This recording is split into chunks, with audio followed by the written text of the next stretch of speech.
অনেকদিন পর ফেভারিট কাচ্চি খেতে আসলাম। আজকে আমি ট্রিট পাচ্ছি আর খেতে চলে আসলাম সুলতান ডাইনে। হ্যালো এভরিওয়ান, আসসালামু আলাইকুম। কেমন আছেন আপনারা সবাই? আমি ভালো আছি। আজকে একদম হঠাৎ করে একটা প্ল্যান হয়ে গেল, সাডেনলি ঠিক করলাম বাইরে খেতে যাব। তবে আজকে আমি নিজে ট্রিট দিব না, আজকে আমার প্রিয় মানুষটা আমাকে ট্রিট দিবে, তাই মুডটা শুরু থেকে অনেক হ্যাপি ছিল। তারপর চলে আসলাম সুলতান ডাইনে। অনেকদিন পর এখানে আসা হলো। রেস্টুরেন্টে ঢুকতেই সেই সুন্দর স্মেল আসতেছিল, বুঝতে পারতেছিলাম আজকে খাওয়া জমবে। তারপর বসে মেনু দেখা শুরু করলাম, কিন্তু মেনু এত বড় আর এত আইটেম যে দেখতে দেখতেই টায়ার্ড হয়ে গেলাম। এক একটা আইটেম দেখে মনে হচ্ছিল এটা খাই, আবার আরেকটা দেখে মনে হচ্ছিল ওটা খেলে ভালো হতো। অনেস্টলি আমার ডিসিশন নিতে অনেক টাইম লাগে খাবারের ক্ষেত্রে। অনেকক্ষণ মেনু দেখার পর ফাইনালি অর্ডার করলাম বাসমতি কাচ্চি। প্রাইস ছিল 500 টাকা। এখানে 4 পিস মাটন থাকবে। অর্ডার দেওয়ার পর আমি তো পুরো এক্সাইটেড, বসে আছি কখন খাবার আসবে। খাবার আসার আগে হাত ধুয়ে আসি, কারণ খাওয়ার আগে ভালোভাবে হাত ওয়াশ করা অবশ্যই দরকার। চলে আসলাম হাত ওয়াশ করে, সুন্দর করে হ্যান্ড ওয়াশ দিয়ে হাতটা ওয়াশ করলাম। ফ্রেশ লাগতেছিল। আমি এসে বসতেই খাবার চলে আসলো,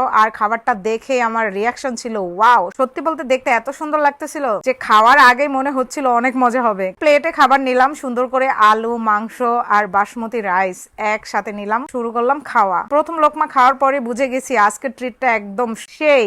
রাইস গুলো অনেক সফট ছিল, মাংসটা পারফেক্টলি কুক ছিল, এন্ড কাচ্চির ফ্লেভারটা এত সুন্দর লাগতেছিল যে আমি পুরো ধীরে ধীরে এনজয় করে খাচ্ছিলাম। আমি তো লিটারালি পুরো ধ্যান দিয়ে খাচ্ছিলাম, তখন আশেপাশে কি হচ্ছিল সেদিকে কোনো খেয়ালই ছিল না। শুধু মনে হচ্ছিল এই খাবারটা পিসফুলি এনজয় করতে হবে। অনেকদিন পর সুলতান ডাইনে খেতে আসলাম, আর সত্যি বলতে আমার কাছে এখানের কাচ্চি অনেক ভালো লাগে। খেতে খেতে মনে হচ্ছিল পুরো মুডটাও রিফ্রেশ হয়ে গেছে। মাঝে মাঝে পছন্দের খাবার খেলে মনও ভালো হয়ে যায়। আজকে ঠিক তেমনই লাগতেছিল। আজকের জন্য স্পেশাল থ্যাঙ্কস আমার প্রিয় মানুষটাকে, আমাকে এত মজার কাচ্চি খাওয়ানোর জন্য। ট্রিট পেলে অনেস্টলি খাবার আরো বেশি টেস্টি লাগে। তারপর ধীরে ধীরে পুরো খাবার ফিনিশ করলাম। খাওয়া শেষ হওয়ার পর আবার হাত ওয়াশ করলাম, কারণ কাচ্চি খেলে হাত তো অয়েলি হবেই। সবকিছু শেষ করে হ্যাপি মুড নিয়ে বাসার দিকে রওনা দিলাম। আজকের দিনটা ছোট হলেও অনেক সুন্দর ছিল। Good food, good mood and favourite মানুষের সাথে টাইম, অনেস্টলি এর চেয়ে বেশি কিছু লাগে না। সো গাইস, ভিডিওটা যদি ভালো লাগে অবশ্যই লাইক দিও এন্ড কমেন্টে বলবা তোমার ফেভারিট কাচ্চি প্লেস কোনটা। Bye bye.